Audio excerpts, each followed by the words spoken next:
Assalamualaikum warahmatullahi wabarakatuh. Selamat pagi, salam sejahtera untuk kita semua. Nah, pagi ini kalian jumpa lagi dengan Ibu Lilis, yaitu dalam pembelajaran tema 7, subtema 3, pembelajaran 4. Bagaimana kabarnya hari ini? Mudah-mudahan sehat selalu. Nah, anak-anak, sebelum kita belajar, kalian siapkan dulu buku dan alat tulisnya. Dan tidak lupa kita berdoa. Berdoa dimulai. Selesai. Yuk kita mulai belajarnya, yaitu pembelajaran 4 ya. Coba perhatikan di sini. Apakah kamu sering mendapat kesempatan untuk memimpin? Siapa yang kamu pimpin? Bagaimana perasaanmu? Ya. Nah, di sini ada sebuah cerita yang judulnya tentang Deda dan 5 butir kentang. Nah, kita baca ya sama-sama ya. Dahulu ada seorang pencari kayu bakar bernama Deda. Dia hidup bersama istri dan ketiga anaknya. Mereka keluarga miskin yang tinggal di gubuk sederhana. Sudah seminggu ini turun hujan, Deda pun tidak dapat pergi ke hutan mencari kayu bakar. Istri Deda berkata, "Suamiku, persediaan makanan kita hampir habis. Di sini hanya tersisa 5 butir kentang. Itu pun tidak cukup untuk makan kita sekeluarga." "Aku tahu, bersabarlah. Semoga besok tidak hujan dan aku dapat pergi bekerja. Sisa kentang yang ada biarlah untuk makan anak-anak saja," kata Deda. Menjelang sore, ada seseorang yang mengetuk pintu rumah Deda. Setelah dibuka, ternyata ada seorang pengemis tua. Dia basah kuyup kehujanan. "Aku sudah berhari-hari kehujanan, aku juga kedinginan dan kelaparan. Bolehkah aku minta makanan sedikit?" tanyanya. Deda kasihan melihat si pengemis, tapi dia juga tidak mempunyai banyak makanan. Deda bermusyawarah dengan istri dan anak-anaknya. Akhirnya mereka sepakat untuk memberikan sisa makanan kepada si pengemis. "Baiklah, kami akan memberikan 5 butir kentang itu kepadamu. Kami sangat kasihan melihatmu," kata Deda kepada si pengemis. "Tunggulah sebentar, aku akan memasaknya dulu," kata istri Deda. Setelah matang, kentang pun dihidangkan. Si pengemis makan 4 butir kentang. "Gini kentang yang tersisa tinggal 1. Sebelum pergi dia berpesan, 'Jika kalian mau makan, irislah kentang ini menjadi 5. Pasti cukup untuk makan keluargamu.'" Deda kemudian mengiris kentang itu menjadi 5. Ternyata kelima irisan kentang itu berubah menjadi 5 butir kentang.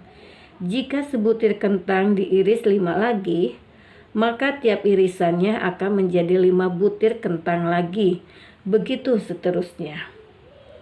Gini Deda dan keluarganya tidak pernah kekurangan makanan lagi. Deda juga membagi-bagikan kentangnya kepada tetangganya. Nah, anak-anakku sekalian, dalam cerita yang tadi, yaitu Deda dan 5 butir kentang, di dalamnya terdapat penerapan nilai-nilai Pancasila.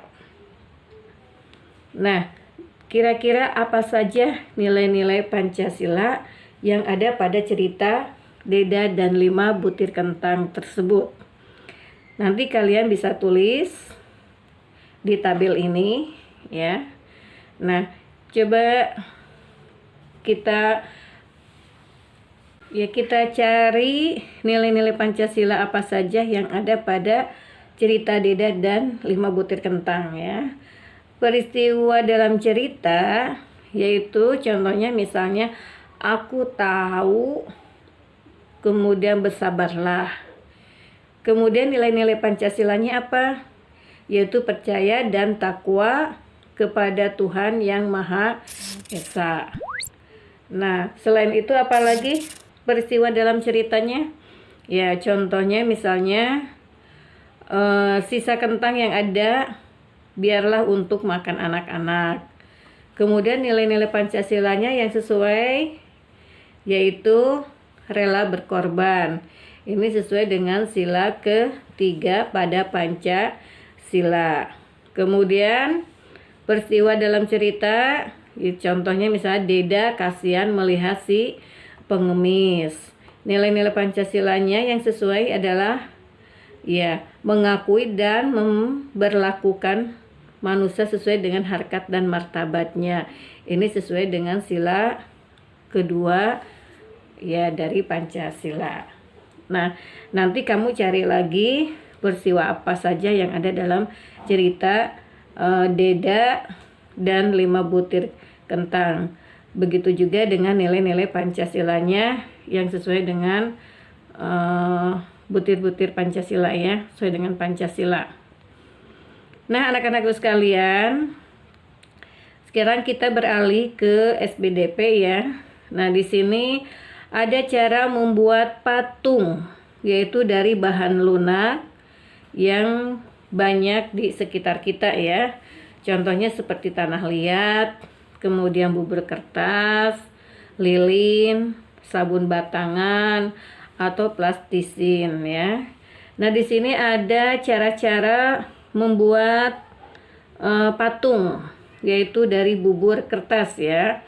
Yang pertama kita yang siapkan adalah kertas bekas ya. Kertas bekas kalian siapkan ya. Kemudian rendam kertas kira-kira selama 24 jam sampai lunak. Kemudian buatlah kerangka menggunakan kawat. Besar kecilnya kawat menyesuaikan besar kecilnya patung yang akan dibuat. Kemudian kertas yang sudah lunak dapat ditumpuk lagi lalu diperas dan dicampur dengan lem kanji atau sampai berbentuk seperti tanah liat. Tempelkan bubur kertas pada kerangka kawat sesuai dengan bentuk yang diinginkan. Kemudian yang berikutnya adalah untuk mendapatkan lapisan luar yang halus, lapislah dengan kertas yang berwarna putih dengan lem. Kemudian jemur patung di bawah sinar matahari. Setelah kering, warnai patung dengan cat kayu atau cat tembok sesuai warna yang kamu sukai. Nah, ini patungnya ya. Ini adalah patung. Kita bentuk dulu yaitu dengan menggunakan kawat ya. Setelah terbentuk dengan menggunakan kawat, kemudian tadi bubur kertas itu ya yang udah kita buat, yang udah dicampur dengan lem, kita tempelkan. Kita tempelkan ya. Nah, nanti akan bentuk patungnya seperti ini ya. Nah, nanti bisa kalian buat di rumah sesuai dengan yang petunjuk di atas.